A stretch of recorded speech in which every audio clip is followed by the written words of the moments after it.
नमस्कार शेतकरी मित्रांनो, मी सुमित. आपली माती आपले लोक या यूट्यूब चॅनलमध्ये तुमचं पुन्हा एकदा स्वागत आहे. शेतकरी मित्रांनो, 9 जुलैपासून अनेक भागात पावसाने खंड दिला आहे. त्यामुळे 4 ते 5 पाण्याच्या कपाशीबाबत अनेक शेतकरी चिंतेत आहेत. कपाशी जिवंत राहील का? पुन्हा पाऊस आला तर पीक सावरू शकेल का? असे अनेक प्रश्न पडत आहेत. तर याच विषयावर आपला आज व्हिडिओ आहे. शेतकरी मित्रांनो, व्हिडिओ शेवटपर्यंत बघा. व्हिडिओ आवडल्यास लाईक, शेअर, आपल्या चॅनलला सबस्क्राईब नक्की करा. तर चालू करूया आजच्या या व्हिडिओला शेतकरी मित्रांनो.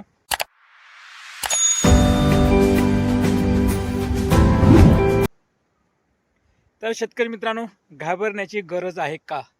सर्वप्रथम लगेच घाबरण्याची गरज नाही. जर जमिनीत अजून ओलावा असेल, विशेष काळ्या जमिनीत, तर कपाशी काही दिवस तग धरू शकते. आज आपण कपाशी प्लॉटमध्ये आलेलो आहोत. शेतकरी मित्रांनो, हे माझी जमीन काळी जमीन आहे. हे बघा.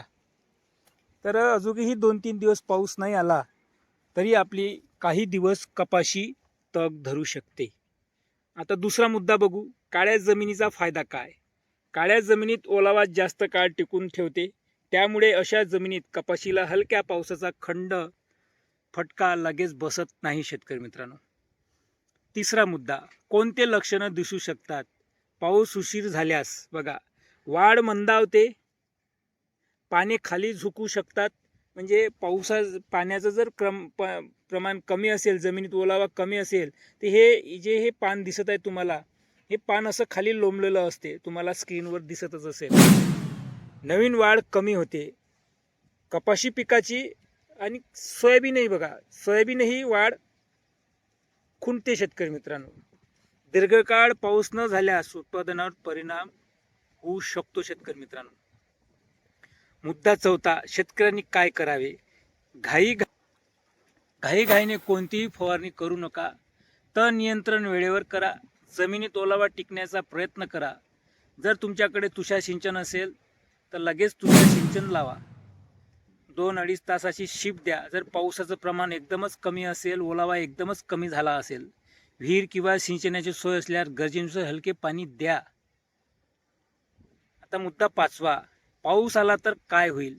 जर पुढील काही दिवसात चांगला पाऊस झाला तर बहुतांश ठिकाणी कपाशी पुन्हा जोमाने वाढेल. आणि म्हणून शेतकरी मित्रांनो, संयम ठेवा. संयम ठेवणे खूप महत्त्वाचे आहे. एक शेतकऱ्यांना महत्त्वाची सूचना, शेतकरी मित्रांनो, प्रत्येक शेतीची परिस्थिती वेगळी असते. जमीन, ओलावा, तापमान आणि पिकाची अवस्था यानुसार परिणाम बदलू शकतो. त्यामुळे आपल्या शेताची परिस्थिती पाहूनच निर्णय घ्या. शेतकरी मित्रांनो, तर खरंच शेतकरी मित्रांनो, आपल्या पिकाला आवश्यकता आहे का? पुढील 5 ते 6 दिवस आपली पराठी तग धरू शकते का? हा निर्णय घेऊन आपण पाण्याचं व्यवस्थापन करू शकतो. शेतकरी मित्रांनो, प्रत्येक शेताची जमीन सारखी नसते. त्यामुळे पावसाचा परिणामही वेगळा आपल्या शेतामध्ये दिसून येतो. शेतकरी मित्रांनो, आता बघूया शेतकरी मित्रांनो, जमिनीनुसार बघा. हलकी जमीन, रेती मिश्रित जमीन मध्ये बघा, ओलावा लवकर निघून जातो. शेतकरी मित्रांनो, जशी हे माझी काळी जमीन आहे, अजूनही माझी पराठी तग धरून आहे. हलकी जमीन, रेती मिश्रित जमीन, ओलावा लवकर निघून जातो. 5 ते 7 दिवसात पाऊस नसला तरी ताण जाणू शकतो. कपाशीचे पाने खाली झुकू शकतात आणि वाढ मंदावते.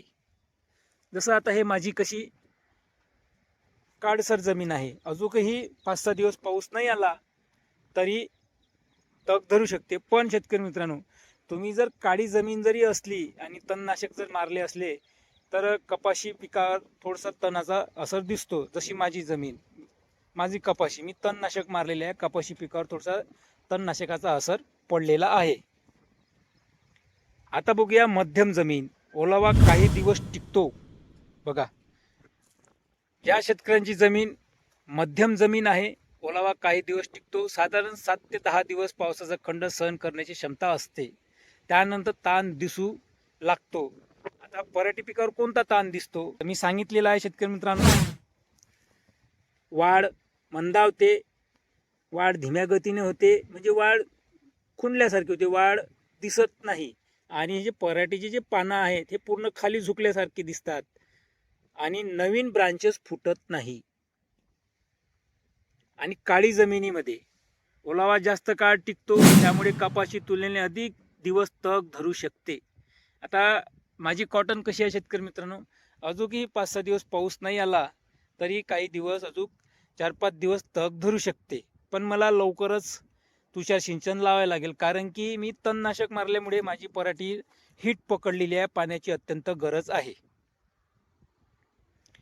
तर अशा पद्धतीने शेतकरी मित्रांनो आपल्या पिकावर असर दिसू शकतो. काही दिवस पाऊस नाही आला तर. शेतकरी मित्रांनो, एक महत्त्वाची सूचना, एक गोष्ट लक्षात ठेवा, कपाशी किती दिवस तग धरेल यासाठी ठरलेला एकच आकडा नसतो.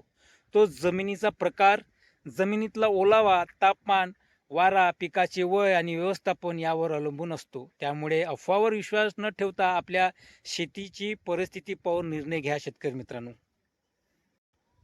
आपल्या पिकाची अवस्था पाहून व्यवस्था लावणे हे फार महत्त्वाचे आहे. निसर्गाचं काम करतो आणि आपलं व्यवस्थापन काय आहे, आपण आपल्या शेताची काय परिस्थिती आहे, आपल्या पिकाला काय आवश्यकता आहे, तर पिकाची परिस्थिती जाणून त्याची अवस्था पाहून आपण निर्णय घ्यावा शेतकरी मित्रांनो. तर बरेचशी जमीन वेगवेगळी राहते, तापमान वेगळं राहतं, काही ठिकाणी ओलावा भरपूर राहतो, काही ठिकाणी कोण्या शेतकऱ्यांच्या शेतात तण राहत नाही, त्यामुळेही ओलावा दीर्घकाळपर्यंत टिकून राहते शेतकरी मित्रांनो.